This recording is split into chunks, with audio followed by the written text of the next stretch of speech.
Hello everyone, welcome to our course. तो हम यहाँ पे मिडिवल इंडिया की बात कर रहे हैं। मिडिवल इंडिया में 18th सेंचुरी की जो पॉलिटिकल फॉर्मेशंस थी उसकी बात कर रहे थे।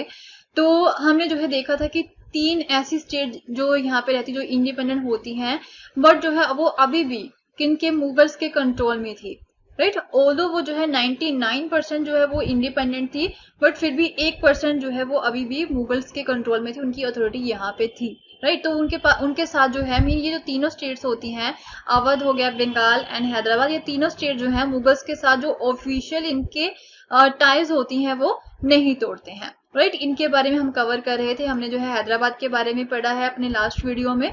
असफ जाह जो है जो इसके फाउंडर बनते हैं उनके बारे में देखा था, एंड वो किस तरह से यहाँ पे जो है अपने एडमिनिस्ट्रेशन को चलाते हैं, वो चीजें हमने यहाँ पे कवर की थी।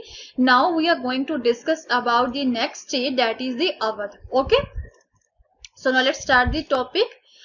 तो अब जो है अवध के जो फाउंडर हैं वो कौन रहते हैं? बुरहान उल मुल्क सादत खान जो है, उन्हें जो है अवध का सूबादार यहाँ पे अपॉइंट किया गया था 1722 में। एंड क्या था यहाँ पे कि जब मुगल एम्पायर के बीच में हमें ब्रेकआउट देखने को मिलता है यहाँ पे 7th सेंचुरी के एंड में, तो उस समय में यहाँ पे क्या रहता है कि ये जो है अपनी स्टेट अलग ही फाउंड कर लेते हैं, मीन अपने आप को जो है ये इंडिपेंडेंट कर देते हैं। एंड अवध जो है वो काफी प्रोस्पेरस रीजन था, एंड जिसमें जो एल्यूवियल गंगा प्लेन है, ओके, जो कि काफी अच्छा जो है एरिया है, खेती की वजह से भी जो है काफी अच्छा एरिया है खेती के लिए। तो वो जो है इसके कंट्रोल में था, इस एरिया के कंट्रोल में था, अवध में था। एंड यहाँ से अवध के कंट्रोल में जो मेन ट्रेड राउट होता है नॉर्थ इंडिया से लेके बंगाल की तरफ, जो भी यहाँ पे ट्रेड हुआ करता था, वो जो रूट है वो अवध के कंट्रोल में ही था, ओके।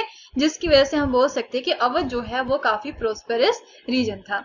तो क्या था यहाँ पे, बुरहान उल मुल्क जो थे उनके पास कौन कौन से ऑफिसेस थे? उनके पास सूबादारी भी थी, दीवानी भी थी एंड फौजदारी भी थी। ये जो तीनों ही इंपॉर्टेंट चीजें होती हैं यहाँ पे एडमिनिस्ट्रेशन में, वो यहाँ पे बुरहान उल मुल्क सादत खान ही कंट्रोल कर रहे थे।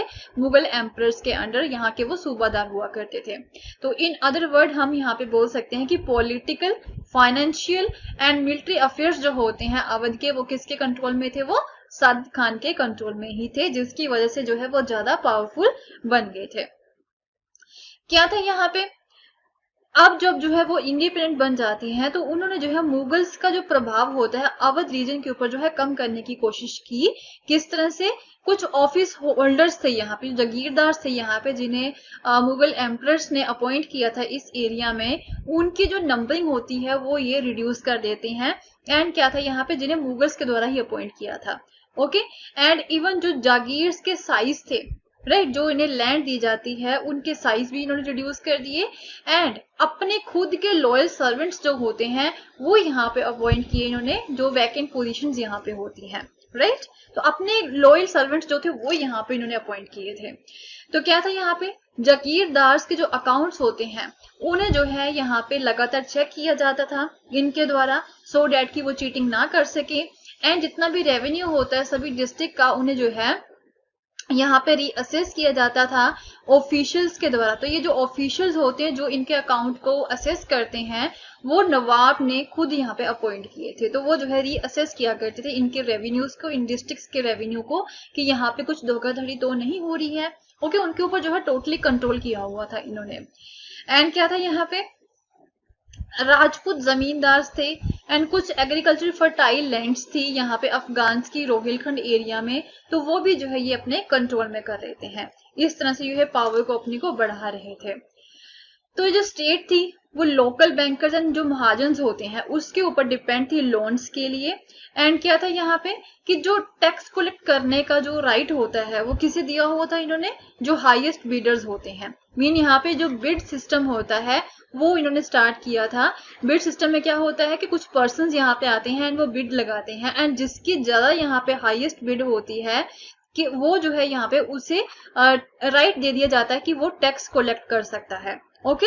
मीन जो हाईएस्ट बिड क्या मतलब होती है कि वो ये बिड लगाती हैं कि जितना भी टैक्स जो है वो कलेक्ट करेंगे उसका कुछ परसेंट जो है वो किसे देंगे? वो यहाँ पे रूलर्स को देंगे, ओके। तो जिसका यहाँ पे ज्यादा परसेंटेज होती है, जिसकी हाईएस्ट बिड होती है, उसे यहाँ पे राइट दे दिया जाता है कि कोई वो पर्टिकुलर एरिया का जो टैक्स है वो कलेक्ट कर सकता है, ओके। सो इन्हें जो है रेवेन्यू फार्मर्स भी बोला जाता है। ये जो हाईएस्ट बिडर्स होते हैं इन्हें रेवेन्यू फार्मर्स या फिर इजारादार से बोला जाता है।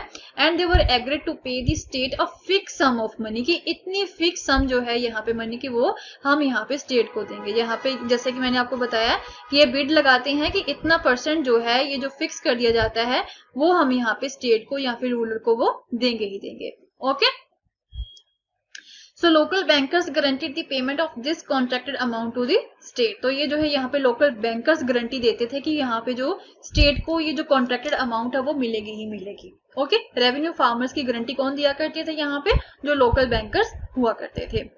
सो इन टर्न जो रेवेन्यू फार्मर्स होते हैं they were given considerable freedom in the assessment and the collection of taxes. तो इसके बदले में इन इजारादार्स को जो रेवेन्यू फार्मर्स होती हैं या फिर जो हाईएस्ट बीडर्स थे उन्हें ये हक दे दिया जाता है, उन्हें ये फ्रीडम दे दी जाती है कि वो अपनी मर्जी से यहाँ पे टैक्स लगा सकते हैं, अपनी मर्जी से वो जो है टैक्स को कलेक्ट भी कर सकते हैं। ओके, तो इन डेवलपमेंट्स की वजह से यहाँ पे नए सोशल ग्रुप्स भी बन जाते हैं इस एरिया में, नए मनी लैंडर्स आ जाते हैं, बैंकर्स आ जाते हैं जो कि स्टेट का जो रेवेन्यू सिस्टम होता है उसकी मैनेजमेंट को काफी प्रभावित करते हैं। समथिंग जो चीज यहाँ पे पहले कभी भी नहीं हुई थी। ओके, पहले आपने जो है हिस्ट्री पढ़ी है, एंशिएंट हिस्ट्री पढ़ी है, मिडिवल हिस्ट्री पढ़ी है, उसमें आपने जो है बैंकर्स के बारे में या फिर महाजन्स के बारे में जो है कभी नहीं पढ़ा होगा, जो अभी आप यहाँ पे देखेंगे 18th सेंचुरी की पॉलिटिकल फॉर्मेशंस में। Okay, so will continue with the new topic in our next video. So अगर आपको मेरा कोर्स पसंद आया तो इसे शेयर करना ना भूलें। Thank you so much, have a nice day, bye bye.